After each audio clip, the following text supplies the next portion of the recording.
All right, let's dig into more McFarlane Spider-Man.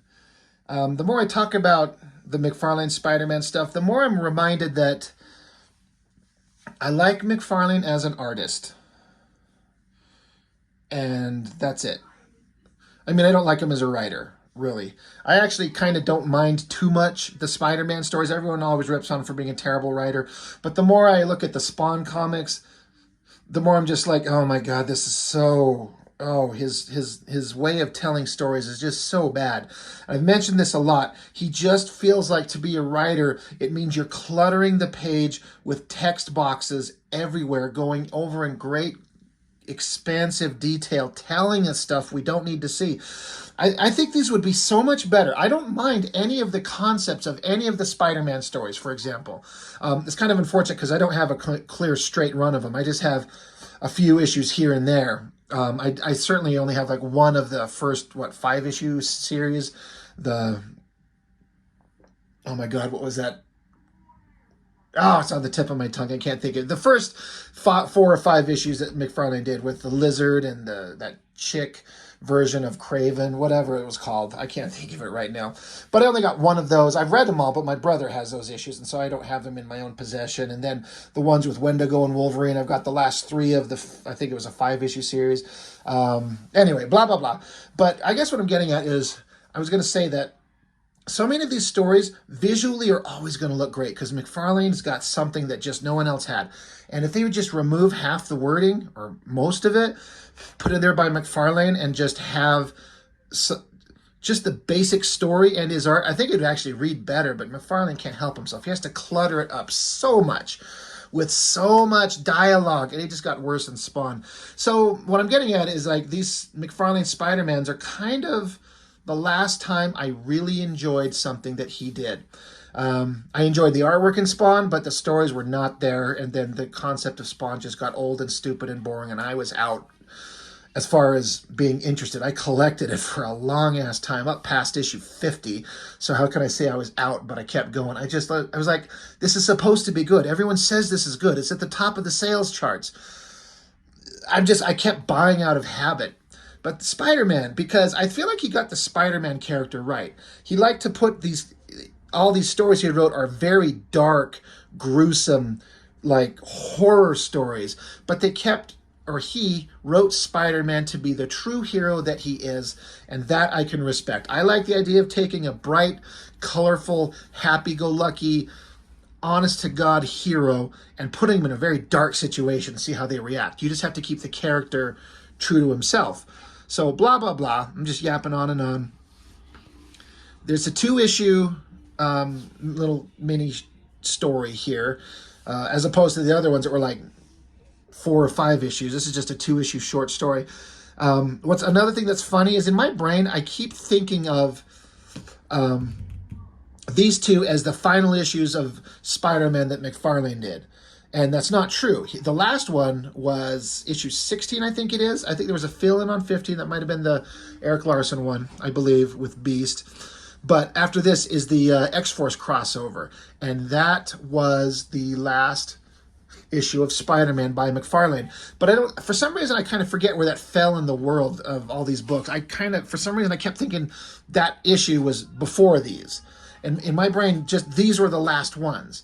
And it's not true at all, but I think part of it is because that crossover with X-Force was linked to Liefeld and X-Force and that storyline. And X-Force was just kind of getting going, and the excitement for that book was like at fever pitch.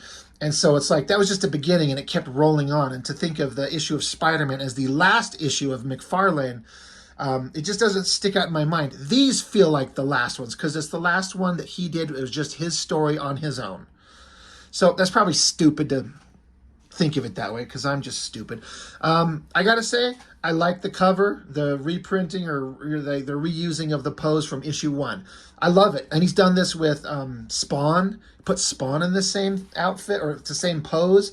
And why not? I mean, it was an iconic, amazing Spider-Man cover. Why not? He's throwing you in the black suit for a story.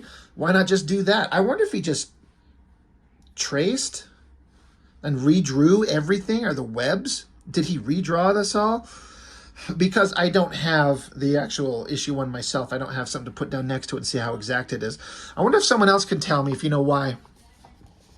Down here it says McFarlane, but he's got number 71. What is 71? Like, what is that in reference to? I don't understand. I mean, it's not a 9. Like, this isn't 91, is it? Yeah, printed in 91. But that's a 7, right? Like, I'm not stupid. That's just not a poorly written 9. If anyone knows, I would love to understand what that is. But let's just get into the story. It's not too crazy complicated of a story. McFarlane wants to make you feel like it is. It never is. But there are 2 interesting things about this 2-issue series that I found interesting. One, art, story, and letters are McFarlane. So he does the lettering. And the other thing, doing a flip through this, and I've known this for a little while, but the vibe of the bad guys that they run into in this, and a lot of the story elements, it just feels like a Spawn comic. You can totally, like, you can take certain panels out of context and look at this and be like, oh, that's McFarlane artwork. This is straight from Spawn. So this is like pre-Spawn, like you can tell where he's getting that kind of vibe building up to it. Now you can tell the lettering is very different, very like the bubbles from the word balloons here. It's not just a simple straight little pointy thing going to him. It's kind of got this jagged little texture just to give it an off-putting kind of vibe. All the words are kind of at different angles, very handwritten to give it kind of an interesting kind of style.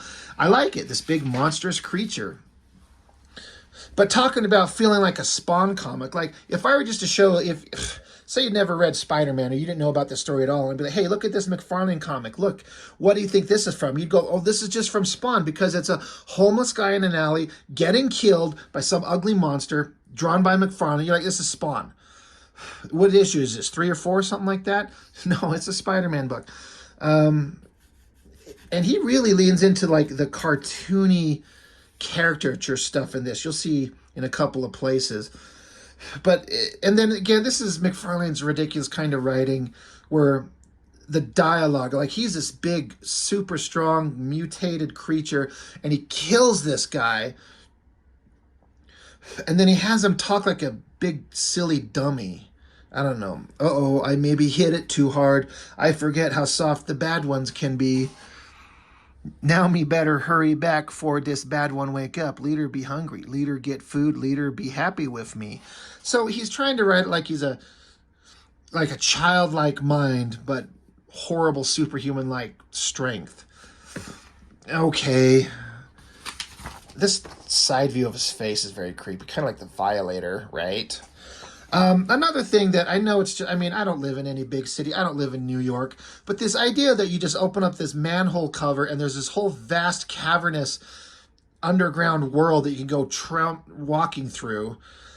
I mean, that can't be right? I don't know what the sewers are like in real life. And we all like watch the Ninja Turtle movies and you act like you could just go crawl down there under the ground.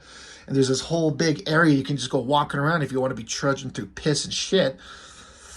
So I don't know. It's just such a kind of a cliche. Like, oh, there's this round manhole cover. You can just lift it up and go into this whole other world, which they get into in these books a lot. And then this is something that I always did kind of like, is McFarlane leaned into Peter and Mary Jane being in love and getting into the relationship stuff. And I like that because Peter and Mary Jane should be together. That's just... There's Lois Lane and Superman. There's Scott Summers and Jean Grey. Like, some people should just always be together. Peter and Mary Jane, that's what it should be. And he would tell the story of them being in love and talk about their relationship. And I think he did it really well, even if maybe it reads kind of cheesy. And he did an interesting thing here where they had Mary Jane, they had her change her hair. It was always kind of like a curly kind of thing, and McFarlane wanted a kind of, I mean, every woman I've ever known was, for the most part, constantly changing her hair. So Mary Jane being a model, of course she would. So it felt believable. I like that because this little story point starts out where he joked that he's going to go out as Spider-Man, and she kind of got pissed off for a minute. And he's like, I'm just kidding. Just chill out. She's like, I know, you're right. It's just, I'm bored. But then he's like, I know what I can do to take your mind off that boredom. And she's like, is that all you can think of? Let's go do something fun. Not that what you want isn't fun. So he's like, let's get it on, babe. Let's do this. She's like, let's go to the clubs. Let's call up Flash and Felicia and Mary, Harry, and Liz. We'll go out to the clubs and party. He's like, oh, hell no. He lifts her up and gets her into some bondage shit with this webbing. Ties her up. And, you know, McFarlane's never been known for drawing sexy girls. But, I mean, it's not bad. Ties her up, and they're joking with each other, and he's like, by the way, I love your kinky new hairdo. And he says, and speaking of kinky, she's like, I swear I'll scream if you even try anything out of line. So he kisses her.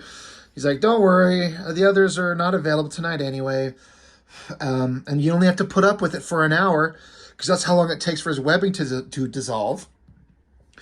That's what he says. That's how long it takes for the webs to dissolve. In the meantime, I know where you're most sensitive. And she's like, not there, Peter. Please, not there. And he's going like this. He's going to give her the old 2 and the 1 in the, you all know, the shocker. So, as dumb as that, you know, I'm being stupid about it. But I like that he shows their loving adult relationship. You know what? I like that. And then I like McFarlane's Spider-Man. I've always been a big fan. My favorite version of Spider-Man is McFarlane. I mean, that's just my version. That's the one I kind of grew up with, and it just looked better than anything else I'd ever see. And I dig it. I love the McFarlane's layouts, the webbing being the border separations. It looks so great. But, you know, part of the Daily Bugle, getting some tips on some people disappearing, so Spider-Man's going to check it out.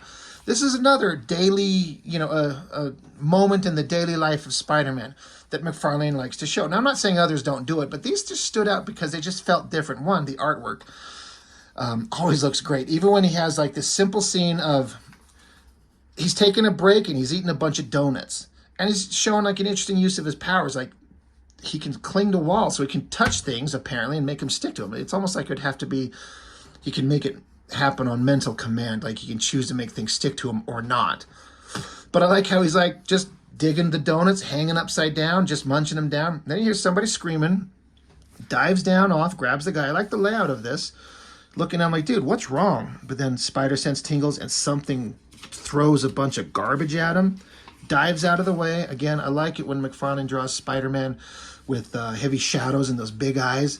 Makes this bright, colorful, happy-go-lucky hero look very serious and kind of intense. More great shot, weird poses, but it just works. Diving out of the way. Somebody takes a swing at him. It's that big dummy guy from the beginning that was pounding the homeless guy. Comes charging at him. And then just disappears down a manhole. Just again, there's just one in this corner of these buildings. There's a manhole cover in the corner of this alleyway. I mean, are there manhole cover access to sewers in corners and alleyways like this?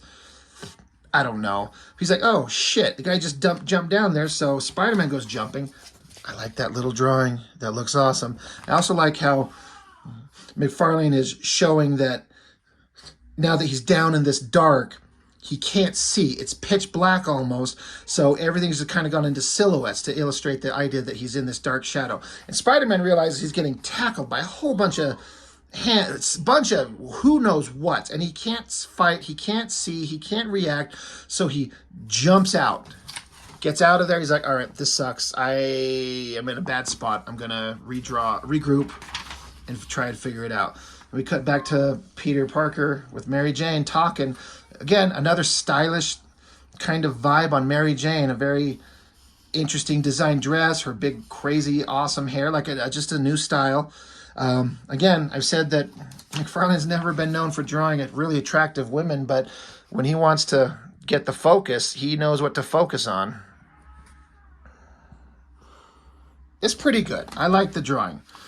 But basically, he's telling her, he's like, I got to go looking, and with my bright red costume in these dark shadows, I'm not doing very well. I need to wear my black costume to sneak, to hide in the shadows. And she's she's not having it because the whole Venom storyline, Venom terrorized her and she's freaked out about it. So even seeing the black costume, or at least a replica of it, it's not the symbiote, obviously, it's just a black costume, she doesn't like it. And so they're having a little conversation, like they're addressing past traumas and how it affects her. And he's like, look, I'm sorry. It was just an idea. Maybe I can find somebody else to do it. And she's like, no, no, no, no, no, no. Just do what you have to do. I don't want to see it. So I like that they address, I've never read the Venom, original McFarlane drawn Venom storyline. I'm aware of the basic premise of it for sure. I've read bits and pieces of it, but I haven't read it in its entirety. But I like how it's addressed. Like, she's traumatized and she doesn't like it. So she's like, if you got to put that black outfit on, just go do what you need to do. I just don't want to see it. And I remember seeing this page, and at the time, I thought this was one of the coolest body drawings, like figure works of a hero standing there. Because whenever I was learning to draw, it's kind of hard, especially when you're an amateur and you're just a kid just starting out. If you draw a hero just straight on, everything's got to be kind of like proportionate, and you could get a shoulder off, a hand or elbow in the wrong position. It's a little easier to put him at a slight 3/4 angle, like not completely straight on to the side and not straight on from the front, but just turned. And it becomes a little bit easier to draw that way in a way. And I just remember thinking this is one of the best physical drawings of a superhero figure ever. Now I look at it now and it's a little weird, the leg and this kind of spindly little feet. It's still fine. It's anatomically very stylized. It's very McFarlane, but it works because McFarlane's artwork works. Like the big wide eyes on the black outfit. I always love this shot of his hand. Like that hand, to this day, if I'm ever drawing a hand and I have somebody projecting power or something like that, my brain always comes back to this shot of this hand. I just think it always looked really good. So, great shot. He's putting on the outfit. He's like, damn, it kind of feels good, you know, putting this on. I don't know why you'd think that. And then we're back to the Spawn comic. Alleyways, city scenes, monstrous people. They're down underground and they're talking to someone who is like the leader of this group of these monstrous people. And it's Morbius. It's Jared Leto. So we hate him, right? But tell me this isn't just Spawn artwork. That could be Spawn with just a little bit of recoloring. The same big, ridiculous McFarlane hand poses, you know, where they're angled out. But I like it. Don't get me wrong. I love the artwork. I think it completely works. A very traditional McFarlane thing. The big side shot of a head and panels on the side. I think it looks great. A lot of hand-drawn ink work going on here as opposed to the digital stuff that he does now. I dig it. Morbius is down there and he's taking control of these Morlocks, I believe they are, trying to be their leader, having these Morlocks bring bad men, criminals down for him to feed on is what he's trying to do. This dramatic shot of this guy and his cape blowing up in the what wind underground in these tunnels that you get access to through the sewers. Like, I don't know how that works. McFarlane's got to throw in a big splash page of Spider-Man, you know, flipping through the city, and I love it. It's anatomically so weird, like especially these legs. I remember when I flipped this over one time and I'm looking at it this way, this leg being bent like that, backwards, kind of odd, but I dig it. I just love it. It just works. And no one can make it work quite like McFarlane. So he goes back into the sewer, goes back down in there. I don't know why he gave him such a curve in his ass, sticking his little ass cheeks out there. But he gets down there, and immediately he's not in a sewer. He's in like a bunch of underground caverns, just going through a manhole cover in New York City, you know, these underground caverns. All these guys attack him, and he's freaking out, because who wouldn't be? Great drawing. And they're like, leader, a bad one has come to attack us. Now, Morbius doesn't know who it is, but he's like, ah, great. You know what? That's anybody who dares trespass. Love this shot. I mean, McFarlane's drawing is just going to sell me on it all the time. It's so good. I've done a video on the Todd McFarlane, like Marvel Artist Edition, something like that. It's a big book printed at the size of the original artwork, going over a lot of this original artwork in black and white. I think it looks amazing. I highly recommend you go check that out. Pick up a copy of it if you want. But there's a video going over McFarlane's black and white artwork. It's just so good. Anyway, back at it. Big city shot, bunch of words everywhere. McFarlane, please stop with the words. It's not that, again, I say this, I'm not against reading words. It's just that McFarlane doesn't know how to write shit that we need to hear. He's here to draw some of the coolest double-page spreads ever. Drawing all these weird, leaning into the cartooning of these faces, the caricatures. I cannot do this at all. If you were to tell me, like, draw this long, spindly, goofy-looking face there, or ones like that, I can't. I am no good at it. I have no skill at that at all. So McFarlane's he's got skills. He's legitimately good. That's a hell of a spread right there. Fighting all these monstrous creatures. They're all just coming at him, so, you know, gets up and does some Spider-Manning, you know, gonna get up out of the way, out of the reach. All their hands are reaching up after him. He gets out of their way, and then they start acting nice. They're like, we're just kidding. We're not gonna fight you. You come down. We'll be friends. He's like, all right, I'm not here to fight. Everyone just chill out. I really love this drawing with the highlighted parts of the costume design with the heavy shadowed parts, the feet coming towards you. Man, McFarlane would contort these figures in a way that he does it in a way that no one else did. There's a Jim Lee Punisher Game Boy game cover. That is Jim Lee all the way. Spider-Man's pretty terrible. I mean, when you see a Spider-Man like this, and you see Jim Lee do a Spider-Man like that. Now, granted, it's just a little tiny drawing in the background. It's not Jim Lee doing his best by any means, but just having these two together just really makes one look a lot worse. Those old Game Boy games, man, they were terrible. A couple of them were kind of okay. I loved them at the time. Anyway, Spider-Man jumps back down into the crowd because they're all saying they're going to be nice to him. So like a dummy, he just does it. That looks awesome. And they keep crowding him again. And Spider-Man's been holding back. So he gets pissed off. This has gone far enough, he says. Punches up, and then a bunch of Spider-Man webbing, thwip, thwip, thwip. And then what the fuck did he do? Like he webbed up a bunch of them into like pouches and then strapped into his arms and legs. I absolutely never understood what the hell that was about. Like, what? What? Why do you need them attached to you? Just web them up and stop them.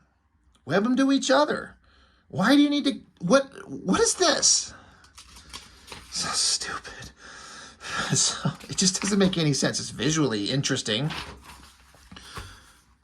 But, he didn't get them all. But there's still more of them getting kind of mouthy. So he, like, poses and flexes and... What? Again, it's a good drawing, but what the fuck is going on? Oh, I think I'm losing my mind here. I'm going insane. What am I seeing? Anyway, they all decide to chill out. So he walks off. They're leaving him alone.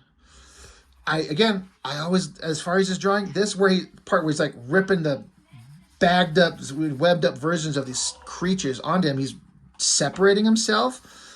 The tension of like his arm extended and ripping it up, lifting it off and separating. Like, it's a great drawing. It looks great. The concept is dumb. Then he just dumps them into a pile and webs off. And again, where the hell are these underground caverns with stalactites and stalagmites and all this stuff that you just find going into a manhole cover in New York City? Like, it's a comic book, I know. But Jesus, it doesn't make any sense. And then Morbius comes zipping out of nowhere. Spider-Man's got to dive out of the way, and Morbius is pissed off because someone's invading their territory. We're supposed to be left alone. You don't belong down here. Spider-Man's like, whatever, fuck you. I'm going to fight you. So this was always a hell of a shot. I would never think to do this kind of angle where you don't even see the bad guy's face, but he's just swooping down. And the majority of the drawing is his big, long legs as Spider-Man dives out of the way. I would never think of that. I would never think that it would work, but I think it does because McFarlane makes it work. Somehow he makes shit work that shouldn't. I think it looks fucking amazing. So crazy good. Just kind of a double page spread, just 3 panels across 2 pages. Always looking good. I like this shot of Spider-Man. Again, the anatomy of him jumping and Morbius, jumping around trying to fight him. This big shot of his face. Looks like some monster straight out of Spawn. Coloring is working really well. Who did the coloring on this? I want to make sure I know. Gregory Wright. I never seem to see anything by him that's ever bad. For being on newsprint, it looks great. Like, not an old comic, but it's in still pretty nice condition. Spider-Man punches the shit out of Morbius. So now they have a chance to stand around. Spider-Man's going to pose like a spider. And McFarlane is just going to have them have just these long conversations over and over and over and over and over. So much stuff is being said. And again, it's okay if they're saying something. I don't feel like this is dialogue anybody would ever have in a real world situation. But McFarlane's always trying to tell morality tales. And so you got to have every character spout all kinds of information. And it just kind of doesn't work. But look at this artwork. It's just page after page of really well-drawn shit. I feel like he was really feeling it. He was really vibing on this.